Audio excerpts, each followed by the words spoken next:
Hello and welcome to Yuvas. आप सभी प्यारे साथियों का स्वागत है और आपके सामने एक बहुत ही बड़ी अपडेट है। इस समय उत्तर प्रदेश में प्री प्राइमरी के लिए संविदा आधारित ये जानकारी आपके सामने आप देख पा रहे हैं। ये सभी बेसिक शिक्षा अधिकारियों को पत्र लिखा गया है राज्य परियोजना निदेशक के द्वारा। समग्र शिक्षा एवं पीएम के अंतर्गत प्री प्राइमरी के अंतर्गत आवर्तक मद में मानव संसाधन ECCE एजुकेटर नाम होगा पद का हेतु प्रोजेक्ट अप्रूवल बोर्ड शिक्षा मंत्रालय भारत सरकार द्वारा वर्ष 2024-25 में स्वीकृत धनराशि से 10,684 कुल पदों की संख्या है। 10,684 मानव संसाधन ECCE एजुकेटर को कोलोकेटेड आंगनवाड़ी केंद्रों में उपलब्ध कराए जाने के संबंध में सबसे पहली बात कि ये भर्ती संविदा आधारित भर्ती है और इसके विषय में आपको कुछ एडिशनल जानकारी दे देता हूँ। जैसा कि आपको बताया गया कि पदों की संख्या 10,684 है। 75 जनपद में सभी जनपदों के जो कोलोकेटेड आंगनवाड़ी केंद्र हैं, यानी कि जो प्राथमिक विद्यालय होते हैं वहाँ पर जो आंगनवाड़ी केंद्र हैं वहाँ के लिए 10,684 और नियुक्ति का प्रकार निश्चित तौर पर संविदा आधारित है, आउटसोर्सिंग के माध्यम से है और संविदा की अवधि होगी 11 माह। मानदेय यानी कि वेतन कितना मिलेगा?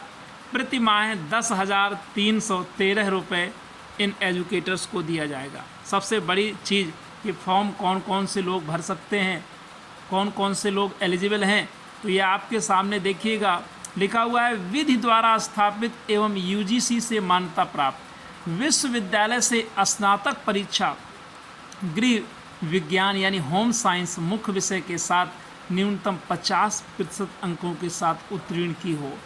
यानी कि पहली बात हो गई कि होम साइंस हो ग्रेजुएशन में और परसेंटेज 50 हो, लेकिन आरक्षित वर्ग यानी SC, ST और OBC को नियमानुसार न्यूनतम अंकों में 5% की छूट होगी। यानी कि जो आरक्षित रिजर्व कैटेगरी है वो यदि 45% के साथ होम साइंस से है तो वो एलिजिबल है ग्रेजुएशन में। एक और इसमें योग्यता है, अथवा सपोज दैट किसी का होम साइंस नहीं है, ग्रेजुएट है, तो वो क्या कर सकता है? ध्यान रखेंगे नर्सरी अध्यापक शिक्षा NTT के नाम से जिसे जानते हैं, NTT और city nursery DPSE, city nursery आपने खूब सुना है, का कम से कम 2 वर्ष की अवधि का डिप्लोमा अथवा समकक्ष योग्यता हो जो कि राष्ट्रीय अध्यापक शिक्षा परिषद से मान्य हो। यानी कि माय डियर आप NTT किए हैं, सिटी किए हैं, नर्सरी के लिए जो होता है तो भी आप ग्रेजुएट हैं और आपने NTT कर रखा है, सिटी कर रखा है, तो भी आप फॉर्म अप्लाई कर सकते हैं। आवेदनकर्ता की अधिकतम आयु 1 जुलाई 2024 को 40 वर्ष से अधिक न हो, यानी कि वो 18 से 40 के बीच में हो, है ना। तो ऑब्वियस है चाहे 21 का हो, 30 का हो, लेकिन 40 से अधिक ना हो, मैक्सिमम एज लिमिट है। काम क्या होगा? आयु वर्ग 3 से 6 वर्ष के बच्चों को औपचारिक शिक्षा हेतु तैयार करना।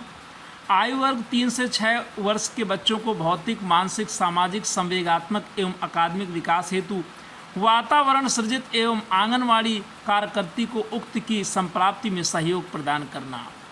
सीधी सीधी बात कह लें कि 5 से 6 वर्ष के बच्चों पर विशेष ध्यान देते हुए निपुण भारत मिशन के अंतर्गत निर्धारित अधिगम स्तर की संप्राप्ति को सुनिश्चित करना है। जो हमारी न्यू एजुकेशन पॉलिसी है NEP, उसी के अकॉर्डिंग ये अब काम आगे बढ़ाया जा रहा है और ये संविदा आधारित भर्ती है। तो ऐसे साथी जो एलिजिबिलिटी को पूरा करते हैं, बेरोज़गारी के दौर में एक रोज़गार का अवसर है उत्तर प्रदेश में, ये सरकारी नहीं है, ये सत्य है, लेकिन कॉन्ट्रैक्ट बेसिस जैसे शिक्षा मित्र होते हैं उसी तरीके ये प्री प्राइमरी की भर्ती है। जो लोग एलिजिबल हैं वो फॉर्म अप्लाई कर सकते हैं। जानकारी अच्छी लगे तो सेशन को लाइक ज़रूर करें। कोई विशेष बात है तो कमेंट बॉक्स में आप क्वेश्चन कर सकते हैं। Thank you.